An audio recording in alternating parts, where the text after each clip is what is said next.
El arte de la guerra. Sun Tzu. Capítulo 1. Sobre la evaluación. La guerra es de vital importancia para el Estado, es el dominio de la vida o de la muerte, el camino hacia la supervivencia o la pérdida del imperio, es forzoso manejarla bien. No reflexionar seriamente sobre todo lo que le concierne es dar prueba de una culpable indiferencia en lo que respecta a la conservación o pérdida de lo que nos es más querido, y ello no debe ocurrir entre nosotros. Hay que valorarla en términos de 5 factores fundamentales y hacer comparaciones entre diversas condiciones de los bandos rivales, con vistas a determinar el resultado de la guerra. El primero de estos factores es la doctrina, el segundo, el tiempo, el tercero, el terreno, el cuarto, el mando, y el quinto, la disciplina. La doctrina significa aquello que hace que el pueblo esté en armonía con su gobernante, de modo que le siga donde sea, sin temer por sus vidas ni a correr cualquier peligro. El tiempo significa el yin y el yang, la noche y el día, el frío y el calor, días despejados o lluviosos, y el cambio de las estaciones. El terreno implica las distancias, y hace referencia a donde es fácil o difícil desplazarse, y si es campo abierto o lugares estrechos, y esto influencia las posibilidades de supervivencia. El mando ha de tener como cualidades, sabiduría, sinceridad, benevolencia, coraje y disciplina. Por último, la disciplina ha de ser comprendida como la organización del ejército, las graduaciones y rangos entre los oficiales, la regulación de las rutas de suministros y la provisión de material militar al ejército. Estos 5 factores fundamentales han de ser conocidos por cada general. Aquel que los domina, vence, aquel que no, sale derrotado. Por lo tanto, al trazar los planes, han de compararse los siguientes 7 factores, valorando cada uno con el mayor cuidado. ¿Qué dirigente es más sabio y capaz? ¿Cuál comandante posee el mayor talento? ¿Qué ejército obtiene ventajas de la naturaleza y el terreno? ¿En qué ejército se observan mejor las regulaciones y las instrucciones? ¿Cuáles tropas son más fuertes? ¿Qué ejército tiene oficiales y tropas mejor entrenadas? ¿Qué ejército administra recompensas y castigos de forma más justa? Mediante el estudio de estos 7 factores, serás capaz de adivinar cuál de los 2 bandos saldrá victorioso y cuál será derrotado. El general que siga mi consejo, es seguro que vencerá. Ese general ha de ser mantenido al mando. Aquel que ignore mi consejo, ciertamente será derrotado. Ese debe ser destituido. Tras prestar atención a mi consejo y planes, el general debe crear una situación que contribuya a su cumplimiento. Por situación quiero decir que debe tomar en consideración la situación del campo y actuar de acuerdo con lo que le es ventajoso. El arte de la guerra se basa en el engaño. Por lo tanto, cuando es capaz de atacar, ha de aparentar incapacidad, cuando las tropas se mueven, aparentar inactividad. Si está cerca del enemigo, ha de hacerle creer que está lejos, si está lejos, aparentar que se está cerca. Poner cebos para atraer al enemigo. Golpear al enemigo cuando está desordenado. Prepararse contra él cuando está seguro en todas partes. Evitarle durante un tiempo cuando es más fuerte. Si tu oponente tiene un temperamento colérico, intenta irritarle. Si es arrogante, trata de fomentar su egoísmo. Si las tropas enemigas se hallan bien preparadas tras una reorganización, intenta desordenarlas. Si están unidas, siembra la disensión entre sus filas. Ataca al enemigo cuando no esté preparado y aparece cuando no te espere. Estas son las claves de la victoria para el estratega. Ahora, si las estimaciones realizadas antes de la batalla indican victoria, es porque los cálculos cuidadosamente realizados muestran que tus condiciones son más favorables que las condiciones del enemigo. Si indican derrota, es porque muestran que las condiciones favorables para la batalla son menores. Con una evaluación cuidadosa, uno puede vencer, sin ella, no puede. Muchas menos oportunidades de victoria tendrá aquel que no realiza cálculos en absoluto. Gracias a este método, se puede examinar la situación y el resultado aparece claramente. Capítulo 2. Sobre la iniciación de las acciones. Una vez comenzada la batalla, aunque estés ganando, de continuar por mucho tiempo, desanimará a tus tropas y embotará tu espada. Si estás sitiando una ciudad, agotarás tus fuerzas. Si mantienes a tu ejército durante mucho tiempo en campaña, tus suministros se agotarán. Las armas son instrumentos de mala suerte, emplearlas por mucho tiempo producirá calamidades. Como se ha dicho, los que a hierro matan, a hierro mueren. Cuando tus tropas están desanimadas, tu espada embotada, agotadas tus fuerzas y tus suministros son escasos, hasta los tuyos se aprovecharán de tu debilidad para sublevarse. Entonces, aunque tengas consejeros sabios, al final no podrás hacer que las cosas salgan bien. Por esta causa, he oído hablar de operaciones militares que han sido torpes y repentinas, pero nunca he visto a ningún experto en el arte de la guerra que mantuviese la campaña por mucho tiempo. Nunca es beneficioso para un país dejar que una operación militar se prolongue por mucho tiempo. Como se dice comúnmente, sé rápido como el trueno que retumba antes de que hayas podido taparte los oídos, veloz como el relámpago que relumbra antes de haber podido pestañear. Por lo tanto, los que no son totalmente conscientes de la desventaja de servirse de las armas no pueden ser totalmente conscientes de las ventajas de utilizarlas. Los que utilizan los medios militares con pericia no activan a sus tropas 2 veces, ni proporcionan alimentos en 3 ocasiones, con un mismo objetivo. Esto quiere decir que no se debe movilizar al pueblo más de una vez por campaña, y que inmediatamente después de alcanzar la victoria no se debe regresar al propio país para hacer una segunda movilización. Al principio esto significa proporcionar alimentos, para las propias tropas, pero después se quitan los alimentos al enemigo. Si tomas los suministros de armas de tu propio país, pero quitas los alimentos al enemigo, puedes estar bien abastecido de armamento y de provisiones. Cuando un país se empobrece a causa de las operaciones militares, se debe al transporte de provisiones desde un lugar distante. Si las transportas desde un lugar distante, el pueblo se empobrecerá. Los que habitan cerca de donde está el ejército pueden vender sus cosechas a precios elevados, pero se acaba de este modo el bienestar de la mayoría de la población. Cuando se transportan las provisiones muy lejos, la gente se arruina a causa del alto costo. En los mercados cercanos al ejército, los precios de las mercancías se aumentan. Por lo tanto, las largas campañas militares constituyen una lacra para el país. Cuando se agotan los recursos, los impuestos se recaudan bajo presión. Cuando el poder y los recursos se han agotado, se arruina el propio país. Se priva al pueblo de gran parte de su presupuesto, mientras que los gastos del gobierno para armamento se elevan. Los habitantes constituyen la base de un país, los alimentos son la felicidad del pueblo. El príncipe debe respetar este hecho y ser sobrio y austero en sus gastos públicos. En consecuencia, un general inteligente lucha por desproveer al enemigo de sus alimentos. Cada porción de alimentos tomados al enemigo equivale a 20 que te suministras a ti mismo. Así pues, lo que arrasa al enemigo es la imprudencia, y la motivación de los tuyos es asumir los beneficios de los adversarios. Cuando recompenses a tus hombres con los beneficios que ostentaban los adversarios los harás luchar por propia iniciativa, y así podrás tomar el poder y la influencia que tenía el enemigo. Es por esto por lo que se dice que donde hay grandes recompensas hay hombres valientes. Por consiguiente, en una batalla de carros, recompensa primero al que tome al menos 10 carros.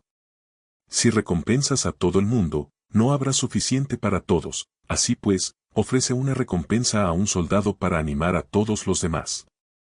Cambia sus colores, de los soldados enemigos hechos prisioneros, utilízalos mezclados con los tuyos. Trata bien a los soldados y préstales atención. Los soldados prisioneros deben ser bien tratados, para conseguir que en el futuro luchen para ti. A esto se llama vencer al adversario e incrementar por añadidura tus propias fuerzas. Si utilizas al enemigo para derrotar al enemigo, serás poderoso en cualquier lugar a donde vayas. Así pues, lo más importante en una operación militar es la victoria y no la persistencia. Esta última no es beneficiosa. Un ejército es como el fuego, si no lo apagas, se consumirá por sí mismo. Por lo tanto, sabemos que quien está a la cabeza del ejército está a cargo de las vidas de los habitantes y de la seguridad de la nación. Capítulo 3. Sobre las proposiciones de la victoria y la derrota. Como regla general, es mejor conservar a un enemigo intacto que destruirlo. Capturar a sus soldados para conquistarlos y dominar a sus jefes. Un general decía, practica las artes marciales, calcula la fuerza de tus adversarios, haz que pierdan su ánimo y dirección, de manera que aunque el ejército enemigo esté intacto sea inservible, esto es ganar sin violencia. Si destruyes al ejército enemigo y matas a sus generales, asaltas sus defensas disparando, reúnes a una muchedumbre y usurpas un territorio, todo esto es ganar por la fuerza. Por esto, los que ganan todas las batallas no son realmente profesionales, los que consiguen que se rindan impotentes los ejércitos ajenos sin luchar son los mejores maestros del arte de la guerra. Los guerreros superiores atacan mientras los enemigos están proyectando sus planes. Luego deshacen sus alianzas. Por eso, un gran emperador decía, el que lucha por la victoria frente a espadas desnudas no es un buen general. La peor táctica es atacar a una ciudad. Asediar, acorralar a una ciudad solo se lleva a cabo como último recurso. Emplea no menos de 3 meses en preparar tus artefactos y otros 3 para coordinar los recursos para tu asedio. Nunca se debe atacar por cólera y con prisas. Es aconsejable tomarse tiempo en la planificación y coordinación del plan. Por lo tanto, un verdadero maestro de las artes marciales vence a otras fuerzas enemigas sin batalla, conquista otras ciudades sin asediarlas y destruye a otros ejércitos sin emplear mucho tiempo. Un maestro experto en las artes marciales deshace los planes de los enemigos, estropea sus relaciones y alianzas, le corta los suministros o bloquea su camino, venciendo mediante estas tácticas sin necesidad de luchar. Es imprescindible luchar contra todas las facciones enemigas para obtener una victoria completa, de manera que su ejército no quede acuartelado y el beneficio sea total. Esta es la ley del asedio estratégico. La victoria completa se produce cuando el ejército no lucha, la ciudad no es asediada, la destrucción no se prolonga durante mucho tiempo, y en cada caso el enemigo es vencido por el empleo de la estrategia.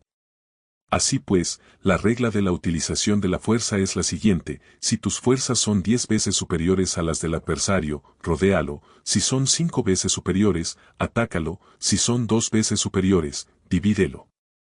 Si tus fuerzas son iguales en número, lucha si te es posible. Si tus fuerzas son inferiores, mantente continuamente en guardia, pues el más pequeño fallo te acarrearía las peores consecuencias. Trata de mantenerte al abrigo y evita en lo posible un enfrentamiento abierto con él. La prudencia y la firmeza de un pequeño número de personas pueden llegar a cansar y a dominar incluso a numerosos ejércitos. Este consejo se aplica en los casos en que todos los factores son equivalentes. Si tus fuerzas están en orden mientras que las suyas están inmersas en el caos, si tú y tus fuerzas están con ánimo y ellos desmoralizados, entonces, aunque sean más numerosos, puedes entrar en batalla.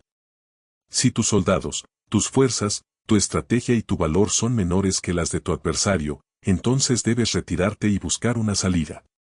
En consecuencia, si el bando más pequeño es obstinado, cae prisionero del bando más grande. Esto quiere decir que si un pequeño ejército no hace una valoración adecuada de su poder y se atreve a enemistarse con una gran potencia, por mucho que su defensa sea firme, inevitablemente se convertirá en conquistado. Si no puedes ser fuerte, pero tampoco sabes ser débil, serás derrotado. Los generales son servidores del pueblo. Cuando su servicio es completo, el pueblo es fuerte. Cuando su servicio es defectuoso, el pueblo es débil. Así pues, existen 3 maneras en las que un príncipe lleva al ejército al desastre. Cuando un príncipe, ignorando los hechos, ordena avanzar a sus ejércitos o retirarse cuando no deben hacerlo, a esto se le llama inmovilizar al ejército. Cuando un príncipe ignora los asuntos militares, pero comparte en pie de igualdad el mando del ejército, los soldados acaban confusos. Cuando el príncipe ignora cómo llevar a cabo las maniobras militares, pero comparte por igual su dirección, los soldados están vacilantes. Una vez que los ejércitos están confusos y vacilantes, empiezan los problemas procedentes de los adversarios. A esto se le llama perder la victoria por trastornar el aspecto militar.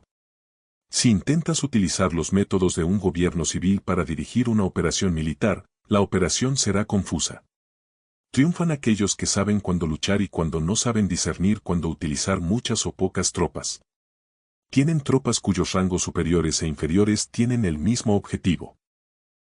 Se enfrentan con preparativos a enemigos desprevenidos. Tienen generales competentes y no limitados por sus gobiernos civiles. Estas son las 5 maneras de conocer al futuro vencedor. Hablar de que el príncipe sea quien da las órdenes en todo es como si el general solicita permiso al príncipe para poder apagar un fuego, para cuando sea autorizado, ya no quedan sino cenizas. Si conoces a los demás y te conoces a ti mismo, ni en 100 batallas correrás peligro. Si no conoces a los demás, pero te conoces a ti mismo, perderás una batalla y ganarás otra. Si no conoces a los demás ni te conoces a ti mismo, correrás peligro en cada batalla. Capítulo 4. Sobre la medida en la disposición de los medios. Antiguamente, los guerreros expertos se hacían a sí mismos invencibles en primer lugar y después aguardaban para descubrir la vulnerabilidad de sus adversarios. Hacerte invencible significa conocerte a ti mismo, aguardar para descubrir la vulnerabilidad del adversario significa conocer a los demás. La invencibilidad está en uno mismo, la vulnerabilidad en el adversario. Por esto, los guerreros expertos pueden ser invencibles, pero no pueden hacer que sus adversarios sean vulnerables. Si los adversarios no tienen orden de batalla sobre el que informarse, ni negligencias o fallos de los cuales aprovecharse, ¿cómo puedes vencerlos aunque estén bien pertrechados? Es por esto que se dice, la victoria puede ser percibida, pero no fabricada.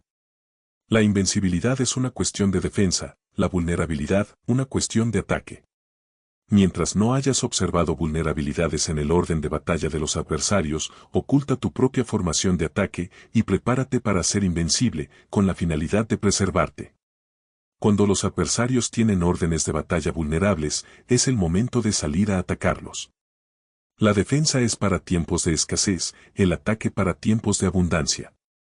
Los expertos en defensa se esconden en las profundidades de la tierra. Los expertos en maniobras de ataque se esconden en las más elevadas alturas del cielo. De esta manera pueden protegerse y lograr la victoria total. En situaciones de defensa, acalláis las voces y borráis las huellas, escondidos como fantasmas y espíritus bajo tierra, invisibles para todo el mundo. En situaciones de ataque, vuestro movimiento es rápido y vuestro grito fulgurante, veloz como el trueno y el relámpago, para los que no se puede uno preparar, aunque vengan del cielo. Prever la victoria cuando cualquiera la puede conocer no constituye verdadera destreza. Todo el mundo elogia la victoria ganada en batalla, pero esa victoria no es realmente tan buena. Todo el mundo elogia la victoria en la batalla, pero lo verdaderamente deseable es poder ver el mundo de lo sutil y darte cuenta del mundo de lo oculto, hasta el punto de ser capaz de alcanzar la victoria donde no existe forma. No se requiere mucha fuerza para levantar un cabello. No es necesario tener una vista aguda para ver el sol y la luna, ni se necesita tener mucho oído para escuchar el retumbar del trueno. Lo que todo el mundo conoce no se llama sabiduría, la victoria sobre los demás obtenida por medio de la batalla no se considera una buena victoria.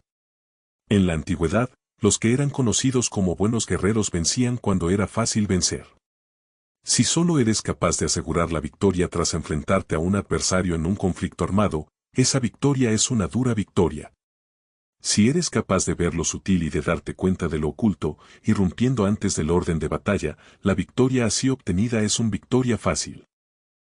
En consecuencia, las victorias de los buenos guerreros no destacan por su inteligencia o su bravura.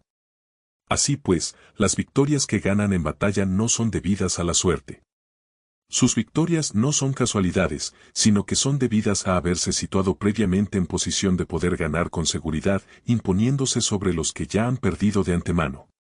La gran sabiduría no es algo obvio, el mérito grande no se anuncia. Cuando eres capaz de ver lo sutil, es fácil ganar. ¿Qué tiene esto que ver con la inteligencia o la bravura?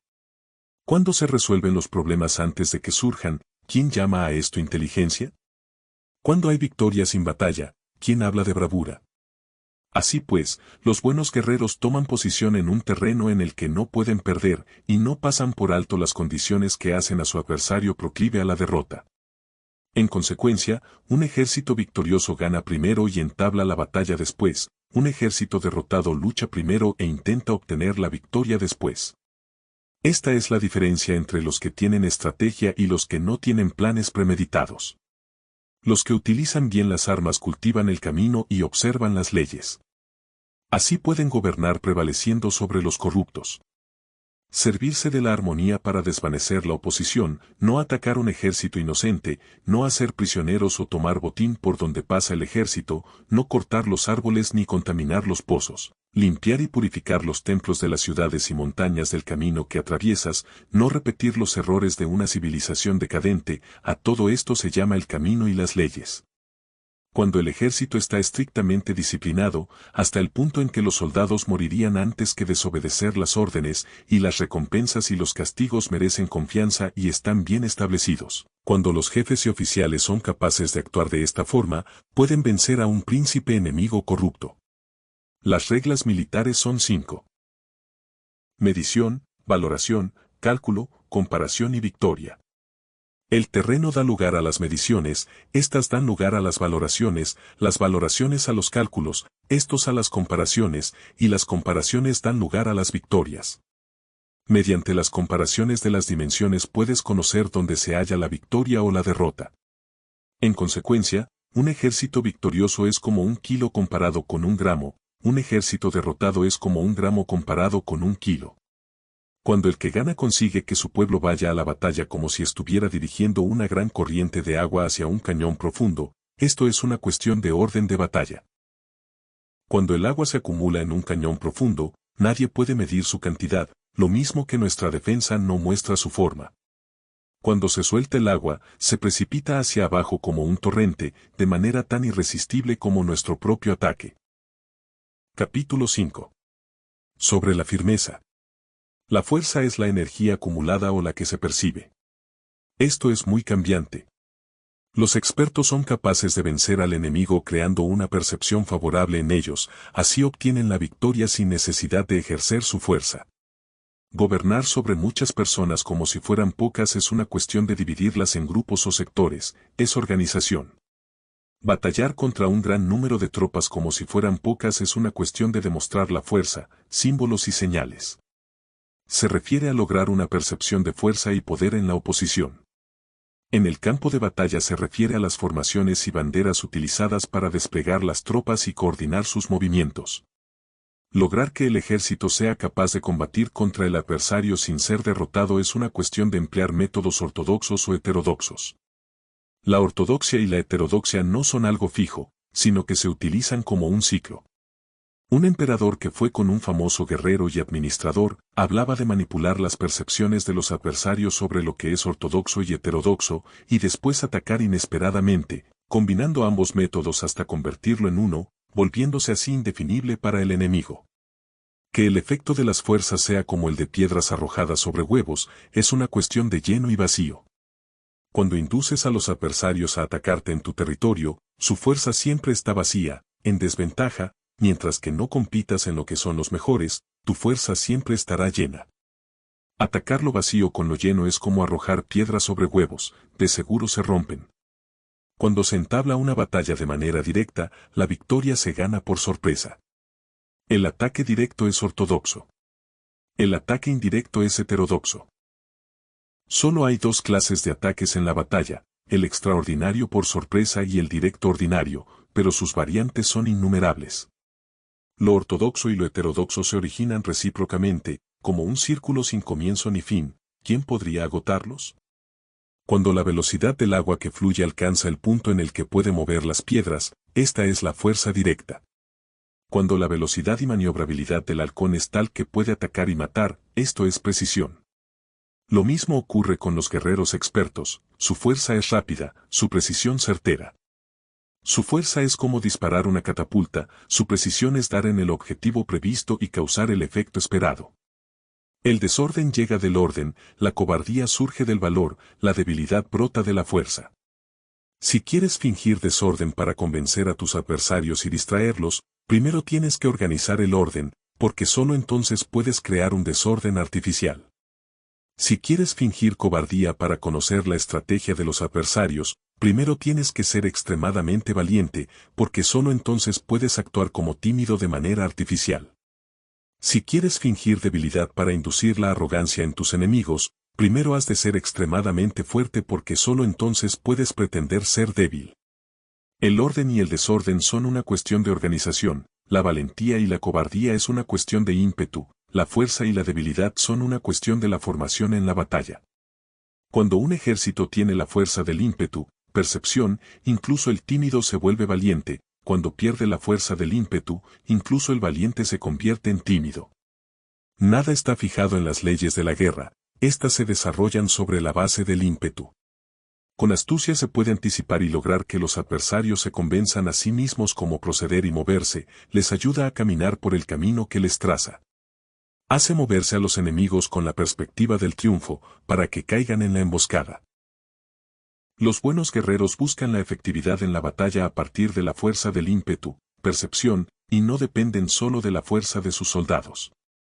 Son capaces de escoger a la mejor gente, desplegarlos adecuadamente y dejar que la fuerza del ímpetu logre sus objetivos. Cuando hay entusiasmo, convicción, orden, organización, recursos, compromiso de los soldados, tienes la fuerza del ímpetu, y el tímido es valeroso. Así es posible asignar a los soldados por sus capacidades, habilidades y encomendarle deberes y responsabilidades adecuadas. El valiente puede luchar, el cuidadoso puede hacer de centinela, y el inteligente puede estudiar, analizar y comunicar. Cada cual es útil. Hacer que los soldados luchen permitiendo que la fuerza del ímpetu haga su trabajo es como hacer rodar rocas. Las rocas permanecen inmóviles cuando están en un lugar plano, pero ruedan en un plano inclinado; se quedan fijas cuando son cuadradas, pero giran si son redondas. Por lo tanto, cuando se conduce a los hombres a la batalla con astucia, el impulso es como rocas redondas que se precipitan montaña abajo; esta es la fuerza que produce la victoria. Capítulo 6. Sobre lo lleno y lo vacío. Los que anticipan, se preparan y llegan primero al campo de batalla y esperan al adversario están en posición descansada; los que llegan los últimos al campo de batalla, los que improvisan y entablan la lucha quedan agotados. Los buenos guerreros hacen que los adversarios vengan a ellos, y de ningún modo se dejan atraer fuera de su fortaleza. Si haces que los adversarios vengan a ti para combatir, su fuerza estará siempre vacía. Si no sales a combatir, tu fuerza estará siempre llena. Este es el arte de vaciar a los demás y de llenarte a ti mismo. Lo que impulsa a los adversarios a venir hacia ti por propia decisión es la perspectiva de ganar. Lo que desanima a los adversarios de ir hacia ti es la probabilidad de sufrir daños. Cuando los adversarios están en posición favorable, debes cansarlos.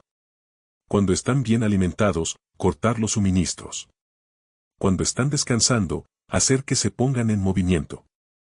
Ataca inesperadamente, haciendo que los adversarios se agoten corriendo para salvar sus vidas. Interrumpe sus provisiones, arrasa sus campos y corta sus vías de aprovisionamiento. Aparece en lugares críticos y ataca donde menos se lo esperen, haciendo que tengan que acudir al rescate. Aparece donde no puedan ir, se dirige hacia donde menos se lo esperen. Para desplazarte cientos de kilómetros sin cansancio, atraviesa tierras despobladas. Atacar un espacio abierto no significa solo un espacio en el que el enemigo no tiene defensa. Mientras su defensa no sea estricta, el lugar no esté bien guardado, los enemigos se desperdigarán ante ti, como si estuvieras atravesando un territorio despoblado. Para tomar infaliblemente lo que atacas, ataca donde no haya defensa. Para mantener una defensa infaliblemente segura, defiende donde no haya ataque. Así, en el caso de los que son expertos en el ataque, sus enemigos no saben por dónde atacar. Cuando se cumplen las instrucciones, las personas son sinceramente leales y comprometidas, los planes y preparativos para la defensa implantados con firmeza, siendo tan sutil y reservado que no se revelan las estrategias de ninguna forma, y los adversarios se sienten inseguros, y su inteligencia no les sirve para nada. Sé extremadamente sutil, discreto, hasta el punto de no tener forma. Sé completamente misterioso y confidencial, hasta el punto de ser silencioso. De esta manera podrás dirigir el destino de tus adversarios. Para avanzar sin encontrar resistencia, arremete por sus puntos débiles. Para retirarte de manera esquiva, sé más rápido que ellos. Las situaciones militares se basan en la velocidad, llega como el viento, muévete como el relámpago, y los adversarios no podrán vencerte.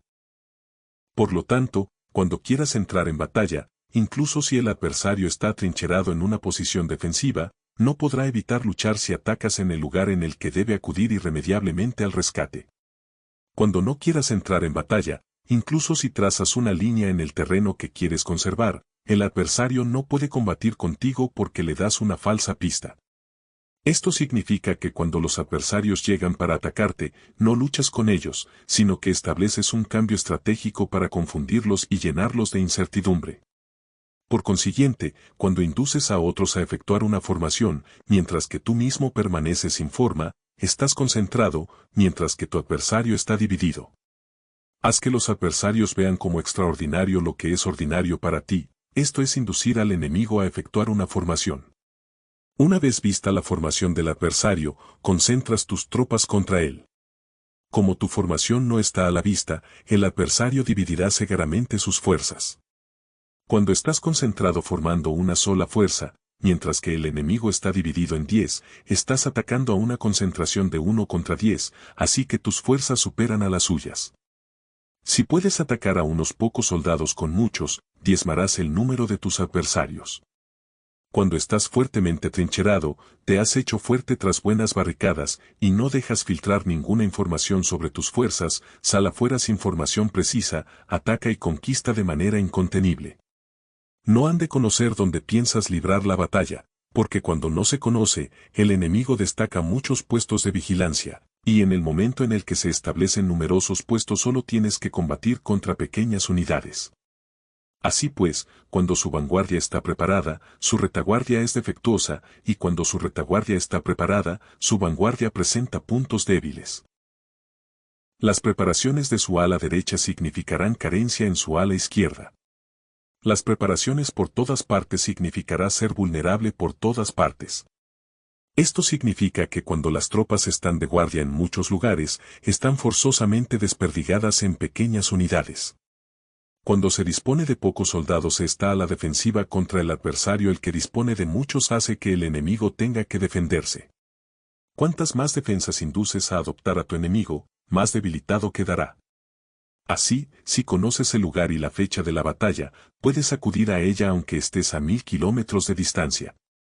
Si no conoces el lugar y la fecha de la batalla, entonces tu flanco izquierdo no puede salvar al derecho, tu vanguardia no puede salvar a tu retaguardia, y tu retaguardia no puede salvar a tu vanguardia, ni siquiera en un territorio de unas pocas docenas de kilómetros. Si tienes muchas más tropas que los demás, ¿cómo puede ayudarte este factor para obtener la victoria? Si no conoces el lugar y la fecha de la batalla, aunque tus tropas sean más numerosas que las de ellos, ¿cómo puedes saber si vas a ganar o a perder?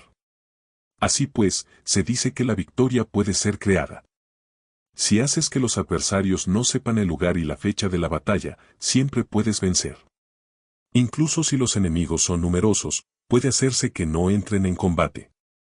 Por tanto, haz tu valoración sobre ellos para averiguar sus planes y determinar qué estrategia puede tener éxito y cuál no. Incítalos a la acción para descubrir cuál es el esquema general de sus movimientos y descansa.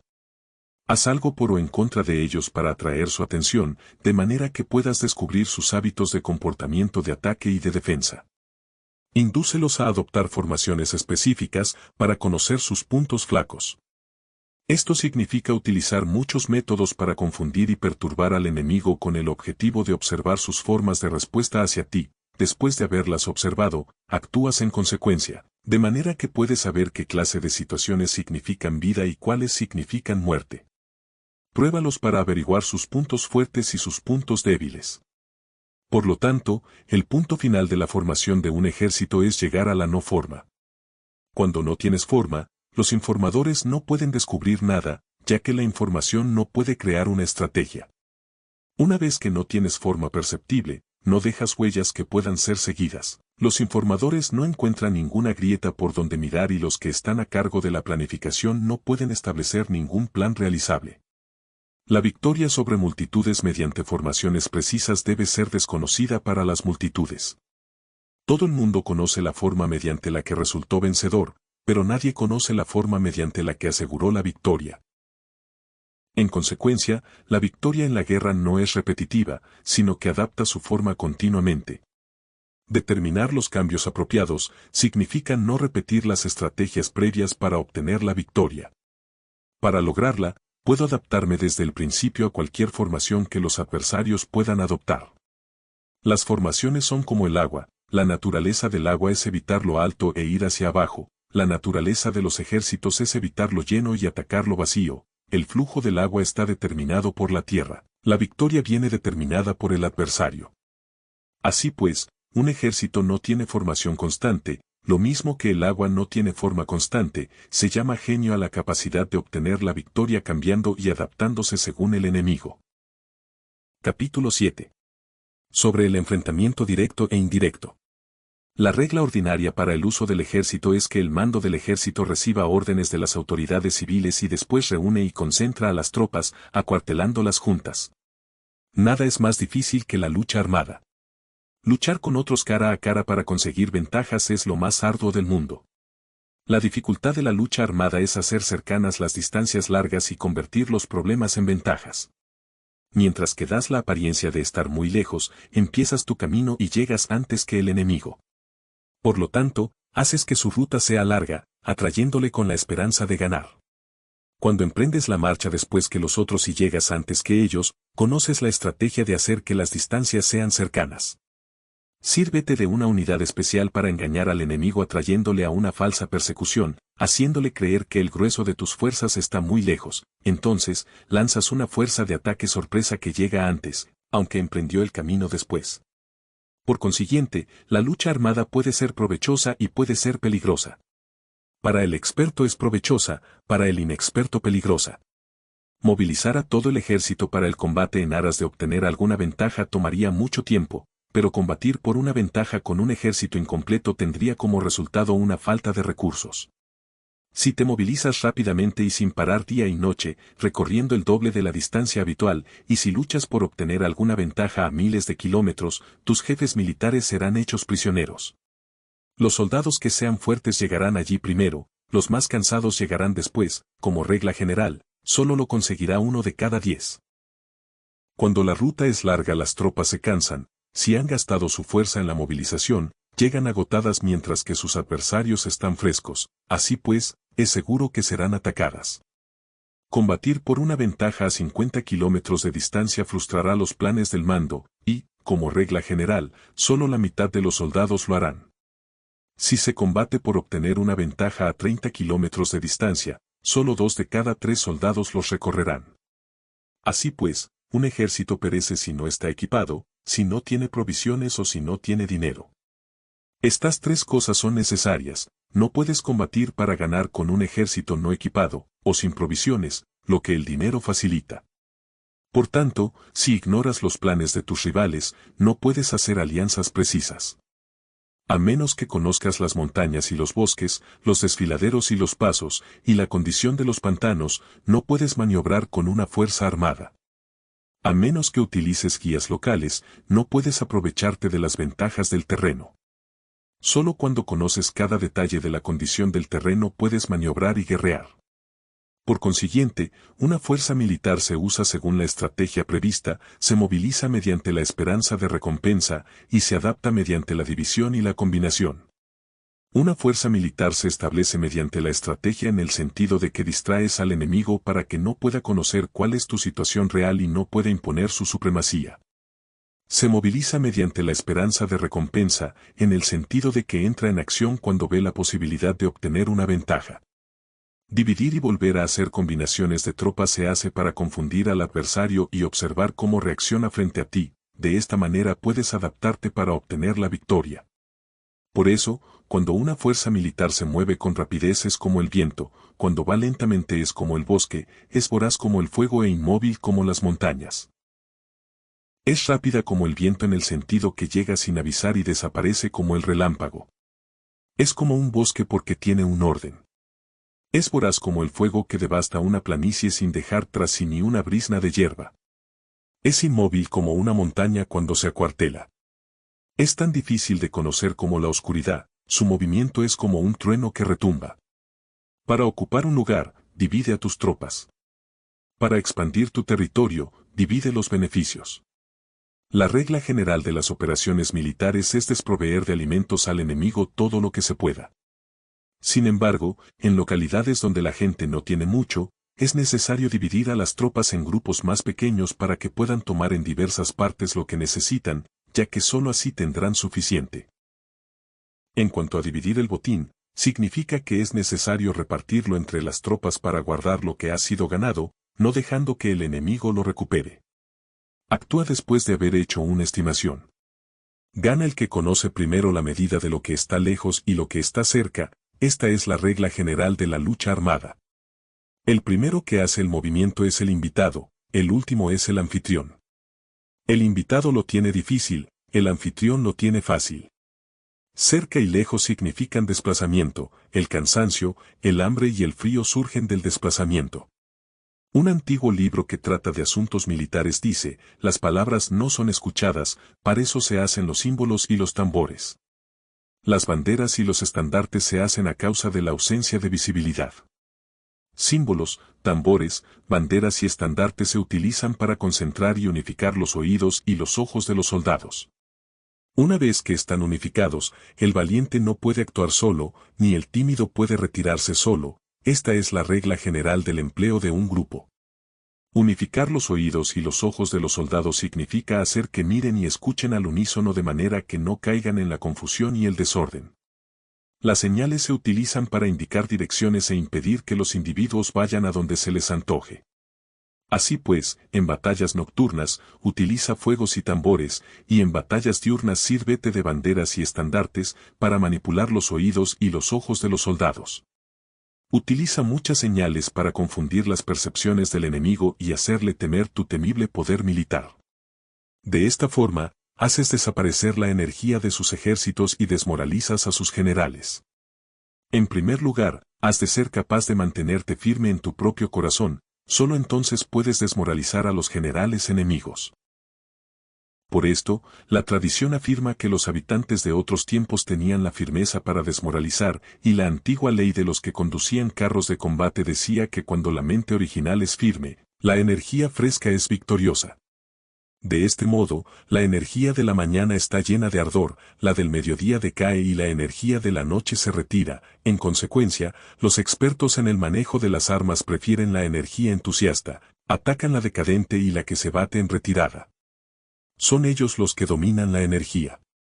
Cualquier débil en el mundo se dispone a combatir en un minuto si se siente animado, pero cuando se trata realmente de tomar las armas y de entrar en batalla, es poseído por la energía. Cuando esta energía se desvanece, se detendrá, estará asustado y se arrepentirá de haber comenzado. La razón por la que esa clase de ejércitos miran por encima del hombro a enemigos fuertes, lo mismo que miran a las doncellas vírgenes, es porque se están aprovechando de su agresividad, estimulada por cualquier causa. Utilizar el orden para enfrentarse al desorden, utilizar la calma para enfrentarse con los que se agitan, esto es dominar el corazón. A menos que tu corazón esté totalmente abierto y tu mente en orden, no puedes esperar ser capaz de adaptarte a responder sin límites, a manejar los acontecimientos de manera infalible, a enfrentarte a dificultades graves e inesperadas sin turbarte, dirigiendo cada cosa sin confusión. Dominar la fuerza es esperar a los que vienen de lejos, aguardar con toda comodidad a los que se han fatigado, y con el estómago saciado a los hambrientos. Esto es lo que se quiere decir cuando se habla de atraer a otros hacia donde estás, al tiempo que evitas ser inducido a ir hacia donde están ellos. Evitar la confrontación contra formaciones de combate bien ordenadas y no atacar grandes batallones constituye el dominio de la adaptación. Por tanto, la regla general de las operaciones militares es no enfrentarse a una gran montaña ni oponerse al enemigo de espaldas a esta. Esto significa que si los adversarios están en un terreno elevado, no debes atacarles cuesta arriba, y que cuando efectúan una carga cuesta abajo, no debes hacerles frente. No persigas a los enemigos cuando finjan una retirada, ni ataques tropas expertas. Si los adversarios huyen de repente antes de agotar su energía, seguramente hay emboscadas esperándote para atacar a tus tropas. En este caso, debes retener a tus oficiales para que no se lancen en su persecución. No consumas la comida de sus soldados. Si el enemigo abandona de repente sus provisiones, éstas han de ser probadas antes de ser comidas, por si están envenenadas. No detengas a ningún ejército que esté en camino a su país. Bajo estas circunstancias, un adversario luchará hasta la muerte. Hay que dejarle una salida a un ejército rodeado. Muéstrales una manera de salvar la vida para que no estén dispuestos a luchar hasta la muerte, y así podrás aprovecharte para atacarles. No presiones a un enemigo desesperado. Un animal agotado seguirá luchando, pues esa es la ley de la naturaleza. Estas son las leyes de las operaciones militares. Capítulo 8. Sobre los 9 cambios. Por lo general, las operaciones militares están bajo el del gobernante civil para dirigir al ejército. El general no debe levantar su campamento en un terreno difícil.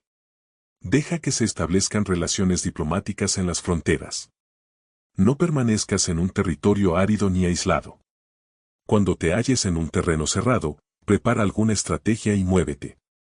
Cuando te halles en un terreno mortal, lucha. Terreno cerrado significa que existen lugares escarpados que te rodean por todas partes, de manera que el enemigo tiene movilidad, que puede llegar e irse con libertad, pero a ti te es difícil salir y volver. Cada ruta debe ser estudiada para que sea la mejor. Hay rutas que no debes usar, ejércitos que no han de ser atacados, ciudades que no deben ser rodeadas, terrenos sobre los que no se debe combatir, y órdenes de gobernantes civiles que no deben ser obedecidas. En consecuencia, los generales que conocen las variables posibles para aprovecharse del terreno saben cómo manejar las fuerzas armadas. Si los generales no saben cómo adaptarse de manera ventajosa, aunque conozcan la condición del terreno, no pueden aprovecharse de él. Si están al mando de ejércitos, pero ignoran las artes de la total adaptabilidad, aunque conozcan el objetivo a lograr, no pueden hacer que los soldados luchen por él. Si eres capaz de ajustar la campaña a cambiar conforme al ímpetu de las fuerzas, entonces la ventaja no cambia, y los únicos que son perjudicados son los enemigos. Por esta razón, no existe una estructura permanente. Si puedes comprender totalmente este principio, puedes hacer que los soldados actúen en la mejor forma posible. Por lo tanto, las consideraciones de la persona inteligente siempre incluyen el analizar objetivamente el beneficio y el daño. Cuando considera el beneficio, su acción se expande; cuando considera el daño, sus problemas pueden resolverse. El beneficio y el daño son interdependientes, y los sabios los tienen en cuenta. Por ello, lo que retiene a los adversarios es el daño, lo que les mantiene ocupados es la acción, y lo que les motiva es el beneficio. Cansa a los enemigos manteniéndolos ocupados y no dejándoles respirar. Pero antes de lograrlo, tienes que realizar previamente tu propia labor. Esa labor consiste en desarrollar un ejército fuerte, un pueblo próspero, una sociedad armoniosa y una manera ordenada de vivir.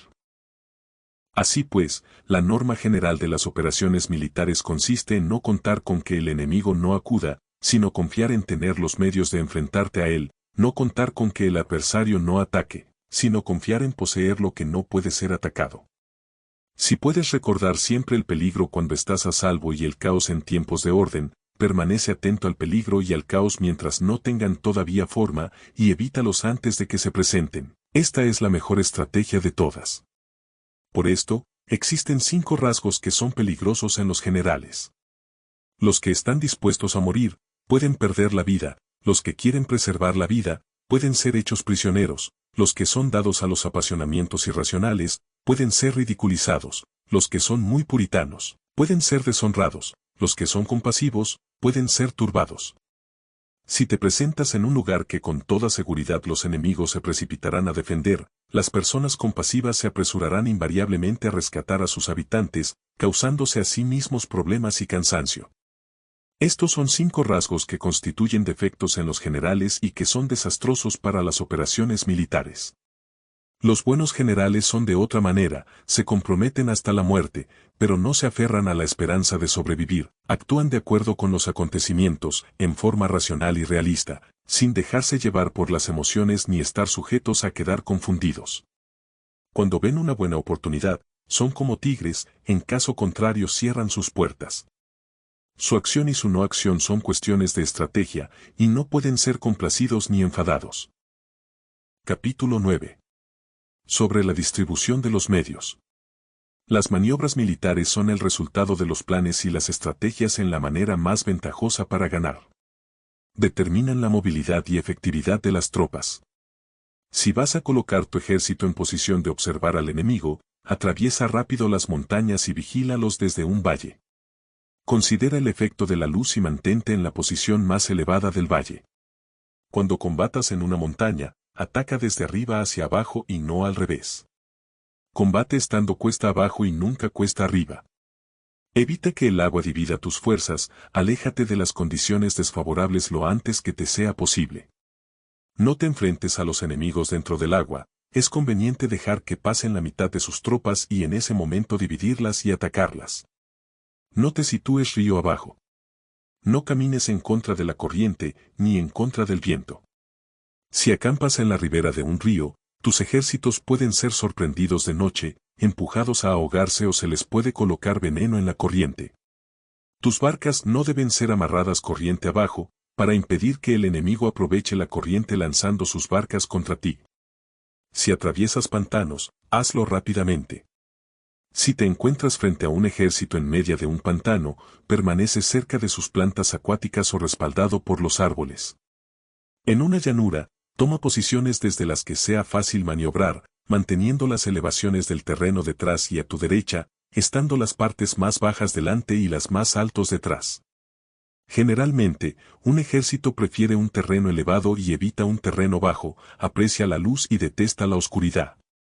Los terrenos elevados son estimulantes, y por lo tanto, la gente se halla a gusto en ellos, además son convenientes para adquirir la fuerza del ímpetu. Los terrenos bajos son húmedos, lo cual provoca enfermedades y dificulta el combate. Cuida de la salud física de tus soldados con los mejores recursos disponibles. Cuando no existe la enfermedad en un ejército, se dice que éste es invencible. Donde haya montículos y terraplenes, sitúate en su lado soleado, manteniéndolo siempre a tu derecha y detrás. Colocarse en la mejor parte del terreno es ventajoso para una fuerza militar. La ventaja en una operación militar consiste en aprovecharse de todos los factores beneficiosos del terreno. Cuando llueve río arriba y la corriente trae consigo la espuma, si quieres cruzarlo, espera a que escampe. Siempre que un terreno presente barrancos infranqueables, lugares cerrados, trampas, riesgos, grietas y prisiones naturales, debes abandonarlo rápidamente y no acercarte a él. En lo que a mí concierne, siempre me mantengo alejado de estos accidentes del terreno, de manera que los adversarios estén más cerca que yo de ellos, doy la cara a estos accidentes, de manera que queden a espaldas del enemigo. Entonces estás en situación ventajosa, y él tiene condiciones desfavorables. Cuando un ejército se está desplazando, si atraviesa territorios montañosos con muchas corrientes de agua y pozos, o pantanos cubiertos de juncos, o bosques vírgenes llenos de árboles y vegetación, es imprescindible escudriñarlos totalmente y con cuidado, ya que estos lugares ayudan a las emboscadas y a los espías. Es esencial bajar del caballo y escudriñar el terreno, por si existen tropas escondidas para tenderte una emboscada. También podría ser que hubiera espías al acecho observándote y escuchando tus instrucciones y movimientos. Cuando el enemigo está cerca, pero permanece en calma, quiere decir que se halla en una posición fuerte. Cuando está lejos pero intenta provocar hostilidades, quiere que avances. Si, además, su posición es accesible, eso quiere decir que le es favorable. Si un adversario no conserva la posición que le es favorable por las condiciones del terreno y se sitúa en otro lugar conveniente, debe ser porque existe alguna ventaja táctica para obrar de esta manera. Si se mueven los árboles, es que el enemigo se está acercando. Si hay obstáculos entre los matorrales, es que has tomado un mal camino. La idea de poner muchos obstáculos entre la maleza es hacerte pensar que existen tropas emboscadas escondidas en medio de ella. Si los pájaros alzan el vuelo, hay tropas emboscadas en el lugar. Si los animales están asustados, existen tropas atacantes. Si se elevan columnas de polvo altas y espesas, hay carros que se están acercando. Si son bajas y anchas, se acercan soldados a pie. Humaredas esparcidas significan que se está cortando leña. Pequeñas polvaredas que van y vienen indican que hay que levantar el campamento.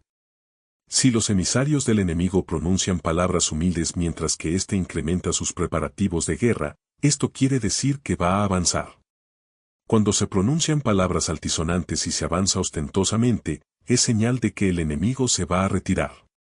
Si sus emisarios vienen con palabras humildes, envía espías para observar al enemigo y comprobarás que está aumentando sus preparativos de guerra. Cuando los carros ligeros salen en primer lugar y se sitúan en los flancos, están estableciendo un frente de batalla. Si los emisarios llegan pidiendo la paz sin firmar un tratado, significa que están tramando algún complot. Si el enemigo dispone rápidamente a sus carros en filas de combate, es que está esperando refuerzos. No se precipitarán para un encuentro ordinario si no entienden que les ayudará, o debe haber una fuerza que se halla a distancia y que es esperada en un determinado momento para unir sus tropas y atacarte. Conviene anticipar, prepararse inmediatamente para esta eventualidad. Si la mitad de sus tropas avanza y la otra mitad retrocede, es que el enemigo piensa atraerte a una trampa. El enemigo está fingiendo en este caso confusión y desorden para incitarte a que avances. Si los soldados enemigos se apoyan unos en otros, es que están hambrientos. Si los aguadores beben en primer lugar, es que las tropas están sedientas. Si el enemigo ve una ventaja pero no la aprovecha, es que está cansado. Si los pájaros se reúnen en el campo enemigo, es que el lugar está vacío. Si hay pájaros sobrevolando una ciudad, el ejército ha huido. Si se producen llamadas nocturnas, es que los soldados enemigos están atemorizados. Tienen miedo y están inquietos, y por eso se llaman unos a otros. Si el ejército no tiene disciplina, esto quiere decir que el general no es tomado en serio. Si los estandartes se mueven, es que está sumido en la confusión. Las señales se utilizan para unificar el grupo, así pues, si se desplaza de acá para allá sin orden ni concierto, significa que sus filas están confusas. Si sus emisarios muestran irritación, significa que están cansados. Si matan sus caballos para obtener carne, es que los soldados carecen de alimentos. Cuando no tienen marmitas y no vuelven a su campamento, son enemigos completamente desesperados. Si se producen murmuraciones, faltas de disciplina y los soldados hablan mucho entre sí, quiere decir que se ha perdido la lealtad de la tropa. Las murmuraciones describen la expresión de los verdaderos sentimientos, las faltas de disciplina indican problemas con los superiores. Cuando el mando ha perdido la lealtad de las tropas, los soldados se hablan con franqueza entre sí sobre los problemas con sus superiores. Si se otorgan numerosas recompensas, es que el enemigo se halla en un callejón sin salida. Cuando se ordenan demasiados castigos, es que el enemigo está desesperado.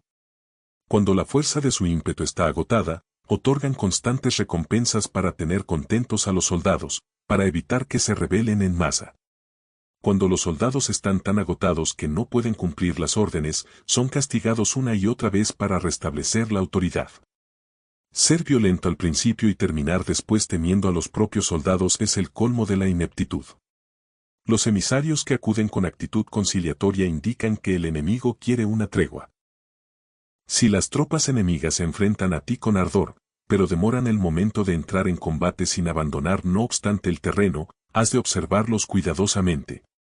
Están preparando un ataque por sorpresa. En asuntos militares, no es necesariamente más beneficioso ser superior en fuerzas, solo evitar actuar con violencia innecesaria, es suficiente con consolidar tu poder, hacer estimaciones sobre el enemigo y conseguir reunir tropas, eso es todo. El enemigo que actúa aisladamente, que carece de estrategia y que toma a la ligera a sus adversarios, inevitablemente acabará siendo derrotado. Si tu plan no contiene una estrategia de retirada o posterior al ataque, sino que confías exclusivamente en la fuerza de tus soldados y tomas a la ligera a tus adversarios sin valorar su condición, con toda seguridad caerás prisionero. Si se castiga a los soldados antes de haber conseguido que sean leales al mando, no obedecerán, y si no obedecen, serán difíciles de emplear. Tampoco podrán ser empleados si no se lleva a cabo ningún castigo, incluso después de haber obtenido su lealtad. Cuando existe un sentimiento subterráneo de aprecio y confianza, y los corazones de los soldados están ya vinculados al mando, si se relaja la disciplina, los soldados se volverán arrogantes y será imposible emplearlos. Por lo tanto, dirígelos mediante el arte civilizado y unifícalos mediante las artes marciales, esto significa una victoria continua. Arte civilizado significa humanidad y artes marciales significan reglamentos. Mándalos con humanidad y benevolencia, unifícalos de manera estricta y firme. Cuando la benevolencia y la firmeza son evidentes, es posible estar seguro de la victoria. Cuando las órdenes se dan de manera clara, sencilla y consecuente a las tropas, éstas las aceptan. Cuando las órdenes son confusas, contradictorias y cambiantes, las tropas no las aceptan o no las entienden. Cuando las órdenes son razonables, justas, sencillas, claras y consecuentes, existe una satisfacción recíproca entre el líder y el grupo. Capítulo 10. Sobre la topografía. Algunos terrenos son fáciles, otros difíciles, algunos neutros, otros estrechos, accidentados o abiertos. Cuando el terreno sea accesible, sé el primero en establecer tu posición, eligiendo las alturas soleadas, una posición que sea adecuada para transportar los suministros, así tendrás ventaja cuando libres la batalla.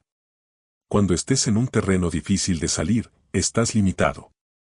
En este terreno, si tu enemigo no está preparado, puedes vencer si sigues adelante, pero si el enemigo está preparado y sigues adelante, tendrás muchas dificultades para volver de nuevo a él, lo cual jugará en contra tuya.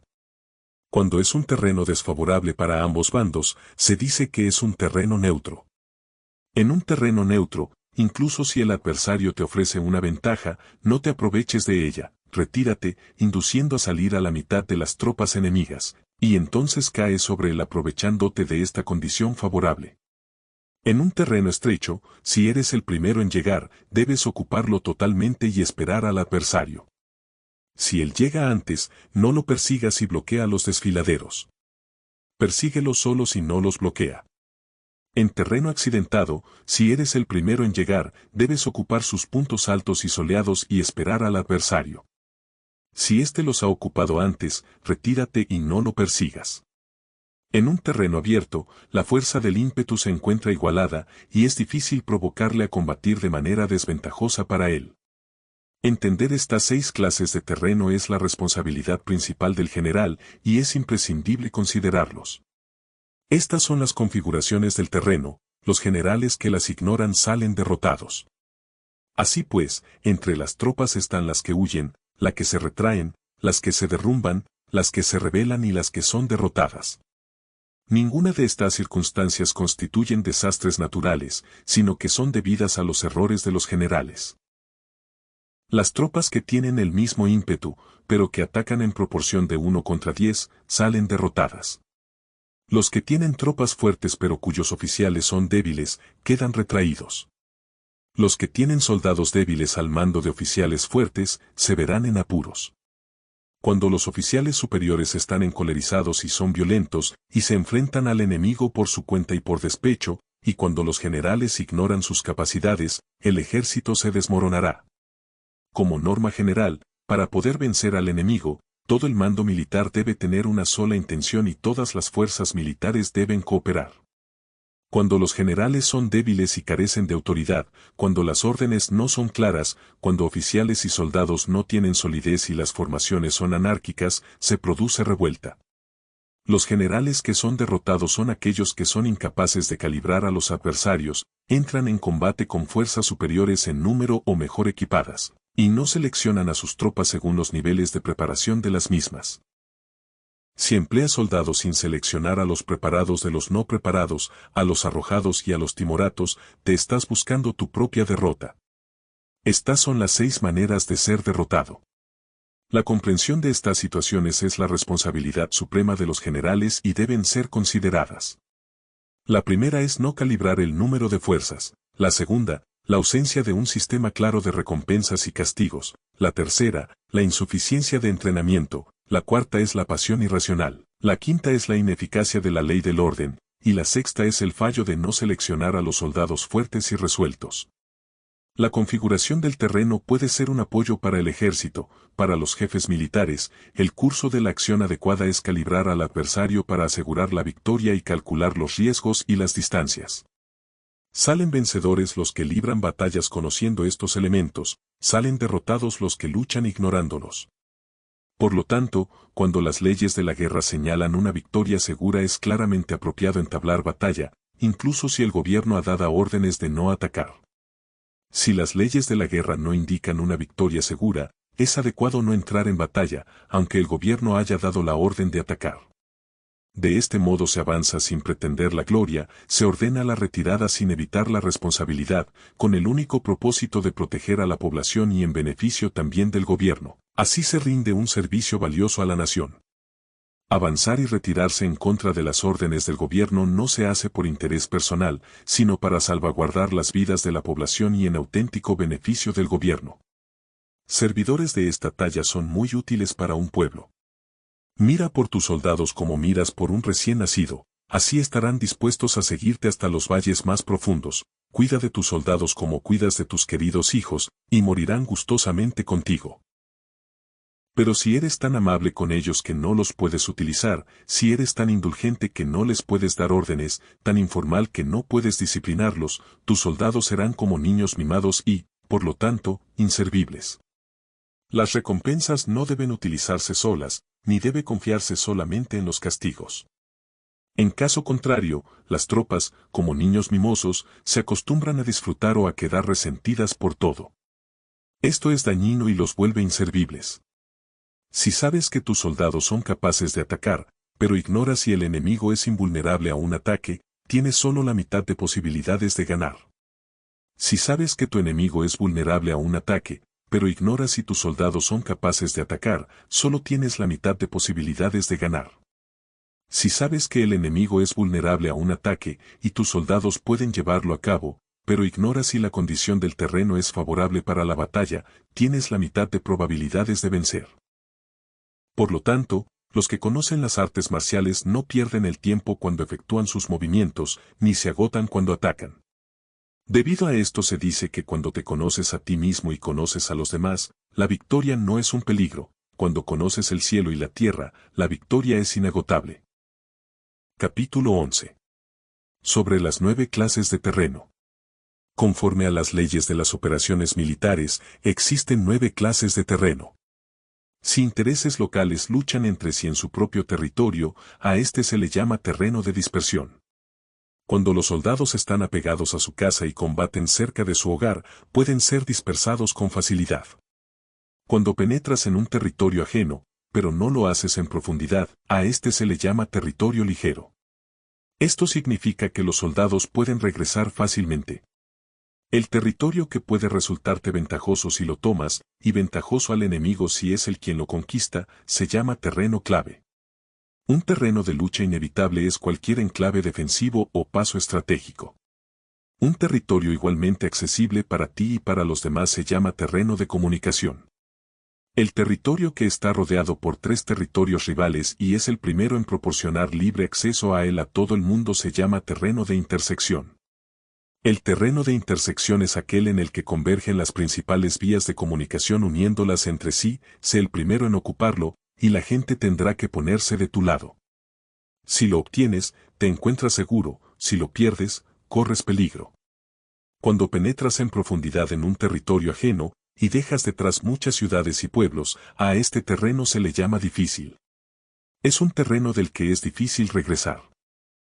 Cuando atraviesas montañas boscosas, desfiladeros abruptos u otros accidentes difíciles de atravesar, a esto se le llama terreno desfavorable. Cuando el acceso es estrecho y la salida es tortuosa, de manera que una pequeña unidad enemiga puede atacarte, aunque tus tropas sean más numerosas, a este se le llama terreno cercado.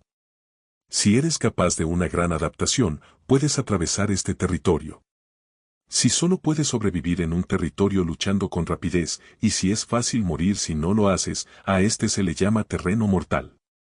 Las tropas que se encuentran en un terreno mortal están en la misma situación que si se encontraran en una barca que se hunde o en una casa ardiendo. Así pues, no combatas en un terreno de dispersión, no te detengas en un terreno ligero, no ataques en un terreno clave, ocupado por el enemigo, no dejes que tus tropas sean divididas en un terreno de comunicación. En terrenos de intersección, establece comunicaciones, en terrenos difíciles, entra aprovisionado, en terrenos desfavorables, continúa marchando, en terrenos cercados, haz planes, en terrenos mortales, lucha. En un terreno de dispersión, los soldados pueden huir. Un terreno ligero es cuando los soldados han penetrado en territorio enemigo, pero todavía no tienen las espaldas cubiertas. Por eso, sus mentes no están realmente concentradas y no están listos para la batalla. No es ventajoso atacar al enemigo en un terreno clave, lo que es ventajoso es llegar el primero a él.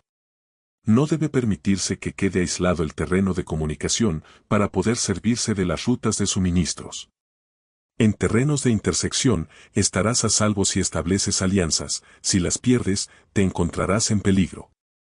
En terrenos difíciles, entrar aprovisionado significa reunir todo lo necesario para estar allí mucho tiempo. En terrenos desfavorables, ya que no puedes atrincherarte en ello, debes apresurarte a salir. En terrenos cercados, introduce tácticas sorpresivas. Si las tropas caen en un terreno mortal, todo el mundo luchará de manera espontánea. Por esto se dice, sitúa a las tropas en un terreno mortal y sobrevivirán. Los que eran antes considerados como expertos en el arte de la guerra eran capaces de hacer que el enemigo perdiera contacto entre su vanguardia y su retaguardia, la confianza entre las grandes y las pequeñas unidades, el interés recíproco para el bienestar de los diferentes rangos, el apoyo mutuo entre gobernantes y gobernados, el alistamiento de soldados y la coherencia de sus ejércitos. Estos expertos entraban en acción cuando les era ventajoso, y se retenían en caso contrario. Introducían cambios para confundir al enemigo, atacándolos aquí y allá, aterrorizándolos y sembrando en ellos la confusión, de tal manera que no les daban tiempo para hacer planes. Se podría preguntar cómo enfrentarse a fuerzas enemigas numerosas y bien organizadas que se dirigen hacia ti. La respuesta es quitarles en primer lugar algo que aprecien y después te escucharán. La rapidez de acción es el factor esencial de la condición de la fuerza militar, aprovechándose de los errores de los adversarios, desplazándose por caminos que no esperan y atacando cuando no están en guardia. Esto significa que para aprovecharse de la falta de preparación, de visión y de cautela de los adversarios, es necesario actuar con rapidez, y que si dudas, esos errores no te servirán de nada. En una invasión, por regla general, cuanto más se adentran los invasores en el territorio ajeno, más fuertes se hacen, hasta el punto de que el gobierno nativo no puede ya expulsarlos. Escoge campos fértiles, y las tropas tendrán suficiente para comer. Cuida de su salud y evita el cansancio, consolida su energía, aumenta su fuerza. Que los movimientos de tus tropas y la preparación de tus planes sean insondables. Consolida la energía más entusiasta de tus tropas, ahorra las fuerzas sobrantes, mantén en secreto tus formaciones y tus planes, permaneciendo insondable para los enemigos, y espera a que se produzca un punto vulnerable para avanzar. Sitúa a tus tropas en un punto que no tenga salida, de manera que tengan que morir antes de poder escapar. Porque, ante la posibilidad de la muerte, que no estarán dispuestas a hacer. Los guerreros dan entonces lo mejor de sus fuerzas. Cuando se hallan ante un grave peligro, pierden el miedo. Cuando no hay ningún sitio a donde ir, permanecen firmes, cuando están totalmente implicados en un terreno, se aferran a él. Si no tienen otra opción, lucharán hasta el final. Por esta razón, los soldados están vigilantes sin tener que ser estimulados, se alistan sin tener que ser llamados a filas, son amistosos sin necesidad de promesas, y se puede confiar en ellos sin necesidad de órdenes. Esto significa que cuando los combatientes se encuentran en peligro de muerte, sea cual sea su rango, todos tienen el mismo objetivo y, por lo tanto, están alertas sin necesidad de ser estimulados. Tienen buena voluntad de manera espontánea y sin necesidad de recibir órdenes, y puede confiarse de manera natural en ellos sin promesas ni necesidad de jerarquía. Prohíbe los augurios para evitar las dudas, y los soldados nunca te abandonarán. Si tus soldados no tienen riquezas, no es porque las desdeñen. Si no tienen más longevidad, no es porque no quieran vivir más tiempo. El día en que se da la orden de marcha, los soldados lloran. Así pues, una operación militar preparada con pericia debe ser como una serpiente veloz que contraataca con su cola cuando alguien le ataca por la cabeza, contraataca con la cabeza cuando alguien le ataca por la cola y contraataca con cabeza y cola cuando alguien le ataca por el medio. Esta imagen representa el método de una línea de batalla que responde velozmente cuando es atacada. Un manual de 8 formaciones clásicas de batalla dice, haz del frente la retaguardia, haz de la retaguardia el frente, con 4 cabezas y 8 colas. Haz que la cabeza esté en todas partes, y cuando el enemigo arremeta por el centro, cabeza y cola acudirán al rescate. Puede preguntarse la cuestión de si es posible hacer que una fuerza militar sea como una serpiente rápida. La respuesta es afirmativa. Incluso las personas que se tienen antipatía, encontrándose en el mismo barco, se ayudarán entre sí en caso de peligro de zozobrar. Es la fuerza de la situación la que hace que esto suceda. Por esto, no basta con depositar la confianza en caballos atados y ruedas fijadas. Se atan los caballos para formar una línea de combate estable, y se fijan las ruedas para hacer que los carros no se puedan mover. Pero aún así, esto no es suficientemente seguro ni se puede confiar en ello. Es necesario permitir que haya variantes a los cambios que se hacen, poniendo a los soldados en situaciones mortales, de manera que combatan de forma espontánea y se ayuden unos a otros codo con codo. Este es el camino de la seguridad y de la obtención de una victoria cierta. La mejor organización es hacer que se exprese el valor y mantenerlo constante. Tener éxito tanto con tropas débiles como con tropas aguerridas se basa en la configuración de las circunstancias. Si obtienes la ventaja del terreno, puedes vencer a los adversarios, incluso con tropas ligeras y débiles. ¿Cuánto más te sería posible si tienes tropas poderosas y aguerridas? Lo que hace posible la victoria a ambas clases de tropas es las circunstancias del terreno. Por lo tanto, los expertos en operaciones militares logran la cooperación de la tropa, de tal manera que dirigir un grupo es como dirigir a un solo individuo que no tiene más que una sola opción. Corresponde al general ser tranquilo, reservado, justo y metódico. Sus planes son tranquilos y absolutamente secretos para que nadie pueda descubrirlos. Su mando es justo y metódico, así que nadie se atreve a tomarlo a la ligera. Puede mantener a sus soldados sin información y en completa ignorancia de sus planes. Cambia sus acciones y revisa sus planes, de manera que nadie pueda reconocerlos. Cambia de lugar su emplazamiento y se desplaza por caminos sinuosos, de manera que nadie pueda anticiparse. Puedes ganar cuando nadie puede entender en ningún momento cuáles son tus intenciones. Dice un gran hombre, el principal engaño que se valora en las operaciones militares no se dirige solo a los enemigos, sino que empieza por las propias tropas, para hacer que les sigan a uno sin saber a dónde van. Cuando un general fija una meta a sus tropas, es como el que sube a un lugar elevado y después retira la escalera. Cuando un general se adentra muy en el interior del territorio enemigo, está poniendo a prueba todo su potencial. Ha hecho quemar las naves a sus tropas y destruir sus casas, así las conduce como un rebaño y todos ignoran hacia dónde se encaminan.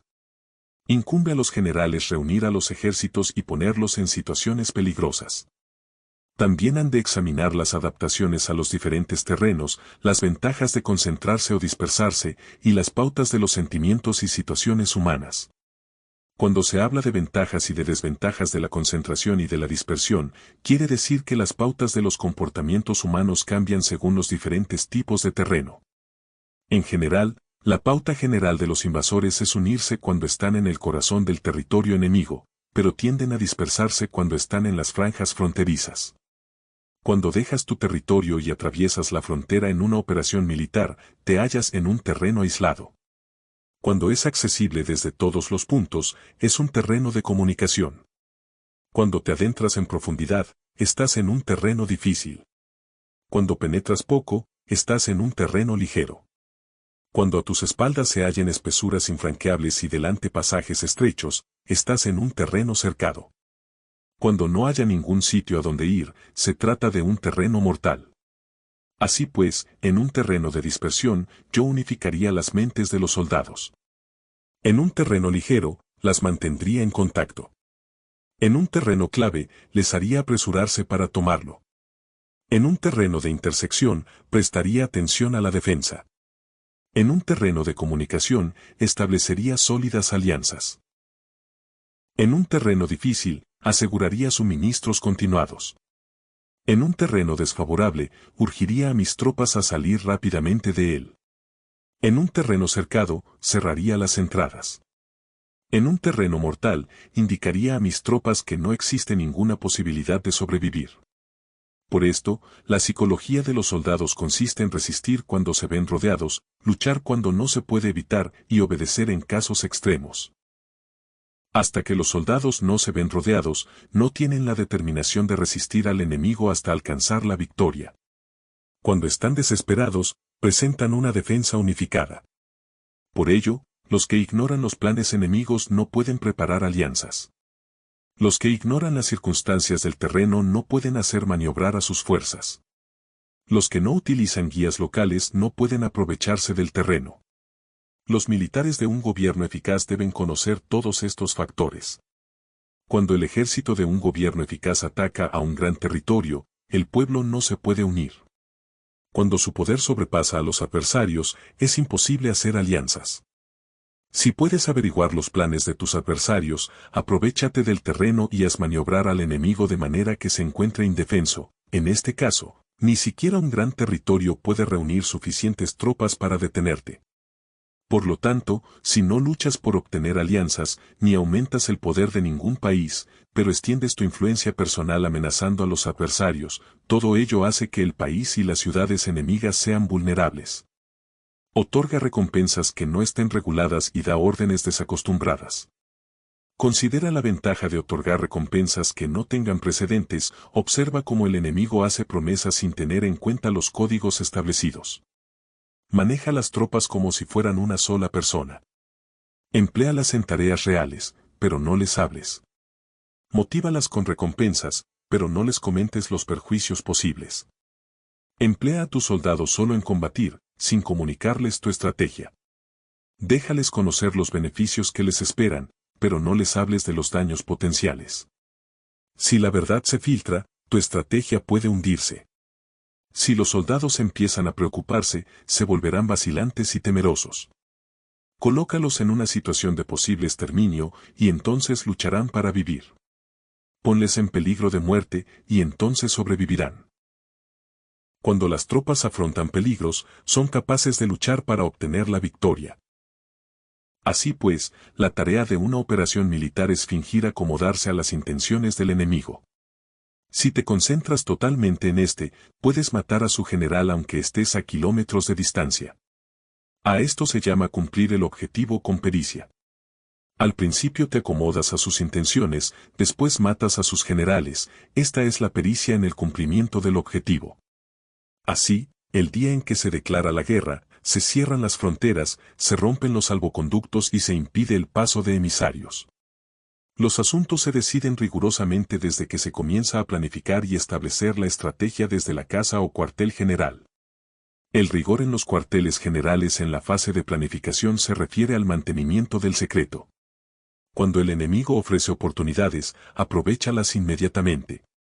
Entérate primero de lo que pretende y después anticípate a él.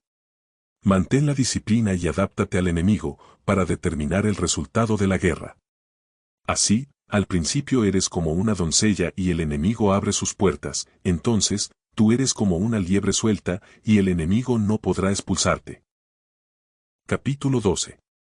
Sobre el arte de atacar por el fuego. Existen 5 clases de ataques mediante el fuego: quemar a las personas, quemar los suministros, quemar el equipo, quemar los almacenes y quemar las armas. El uso del fuego tiene que tener una base y exige ciertos medios.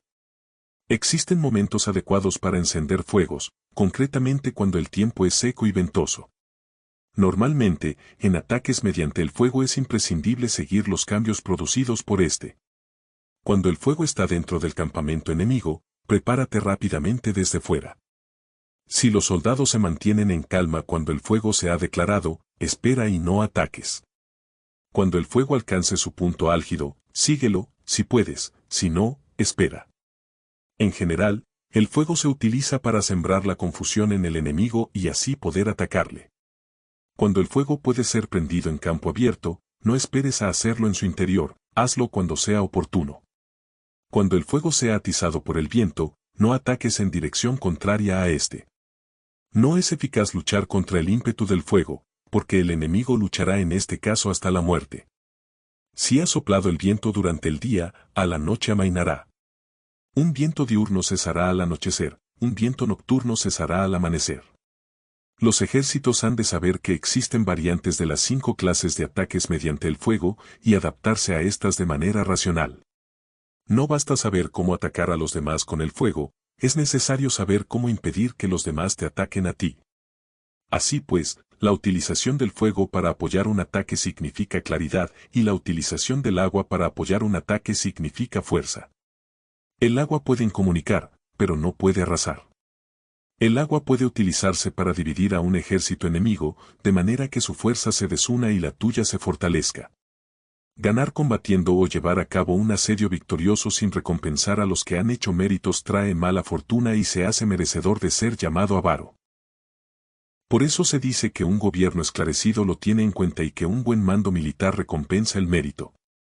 No moviliza a sus tropas cuando no hay ventajas que obtener, ni actúa cuando no hay nada que ganar, ni luchan cuando no existe peligro. Las armas son instrumentos de mal augurio, y la guerra es un asunto peligroso. Es indispensable impedir una derrota desastrosa, y por lo tanto, no vale la pena movilizar un ejército por razones insignificantes, las armas solo deben utilizarse cuando no existe otro remedio. Un gobierno no debe movilizar un ejército por ira, y los jefes militares no deben provocar la guerra por cólera. Actúa cuando sea beneficioso, en caso contrario, desiste. La ira puede convertirse en alegría, y la cólera puede convertirse en placer, pero un pueblo destruido no puede hacérsele renacer, y la muerte no puede convertirse en vida. En consecuencia, un gobierno esclarecido presta atención a todo esto, y un buen mando militar lo tiene en cuenta. Esta es la manera de mantener a la nación a salvo y de conservar intacto a su ejército. Capítulo 13. Sobre la concordia y la discordia. Una operación militar significa un gran esfuerzo para el pueblo, y la guerra puede durar muchos años para obtener una victoria de un día. Así pues, fallar en conocer la situación de los adversarios por economizar en aprobar gastos para investigar y estudiar a la oposición es extremadamente inhumano, y no es típico de un buen jefe militar, de un consejero de gobierno, ni de un gobernante victorioso. Por lo tanto, lo que posibilita a un gobierno inteligente y a un mando militar sabio vencer a los demás y lograr triunfos extraordinarios con esa información esencial. La información previa no puede obtenerse de fantasmas ni espíritus, ni se puede tener por analogía, ni descubrir mediante cálculos. Debe obtenerse de personas que conozcan la situación del adversario. Existen 5 clases de espías: el espía nativo, el espía interno, el doble agente, el espía liquidable y el espía flotante. Cuando están activos todos ellos, nadie conoce sus rutas, a esto se le llama genio organizativo, y se aplica al gobernante.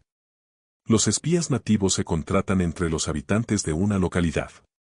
Los espías internos se contratan entre los funcionarios enemigos. Los agentes dobles se contratan entre los espías enemigos. Los espías liquidables transmiten falsos datos a los espías enemigos. Los espías flotantes vuelven para traer sus informes. Entre los funcionarios del régimen enemigo, se hallan aquellos con los que se puede establecer contacto y a los que se puede sobornar para averiguar la situación de su país y descubrir cualquier plan que se trame contra ti. También pueden ser utilizados para crear desavenencias y desarmonía. En consecuencia, nadie en las Fuerzas Armadas es tratado con tanta familiaridad como los espías, ni a nadie se le otorgan recompensas tan grandes como a ellos, ni hay asunto más secreto que el espionaje. Si no se trata bien a los espías, pueden convertirse en renegados y trabajar para el enemigo. No se pueden utilizar a los espías sin sagacidad y conocimiento, no puede uno servirse de espías sin humanidad y justicia, no se puede obtener la verdad de los espías sin sutileza. Ciertamente, es un asunto muy delicado. Los espías son útiles en todas partes. Cada asunto requiere un conocimiento previo. Si algún asunto de espionaje es divulgado antes de que el espía haya informado, este y el que lo haya divulgado deben eliminarse. Siempre que quieras atacar a un ejército, asediar una ciudad o atacar a una persona, has de conocer previamente la identidad de los generales que la defienden, de sus aliados, sus visitantes, sus centinelas y de sus criados. Así pues, haz que tus espías averigüen todo sobre ellos. Siempre que vayas a atacar y a combatir, debes conocer primero los talentos de los servidores del enemigo, y así puedes enfrentarte a ellos según sus capacidades. Debes buscar a agentes enemigos que hayan venido a espiarte, sobornarlos e inducirlos a pasarse a tu lado, para poder utilizarlos como agentes dobles. Con la información obtenida de esta manera, puedes encontrar espías nativos y espías internos para contratarlos. Con la información obtenida de estos, puedes fabricar información falsa sirviéndote de espías liquidables. Con la información así obtenida, puedes hacer que los espías flotantes actúen según los planes previstos. Es esencial para un gobernante conocer las 5 clases de espionaje, y este conocimiento depende de los agentes dobles, así pues, estos deben ser bien tratados. Así, solo un gobernante brillante o un general sabio que pueda utilizar a los más inteligentes para el espionaje puede estar seguro de la victoria. El espionaje es esencial para las operaciones militares y los ejércitos dependen de él para llevar a cabo sus acciones. No será ventajoso para el ejército actuar sin conocer la situación del enemigo, y conocer la situación del enemigo no es posible sin el espionaje. Gracias por escuchar El Arte de la Guerra. Si te ha gustado este audiolibro, no olvides suscribirte al canal, activar la campanita de notificaciones y dejar tu like para más contenido como este. Cuéntanos en los comentarios qué enseñanza te ha parecido más valiosa. Nos vemos en el próximo audiolibro.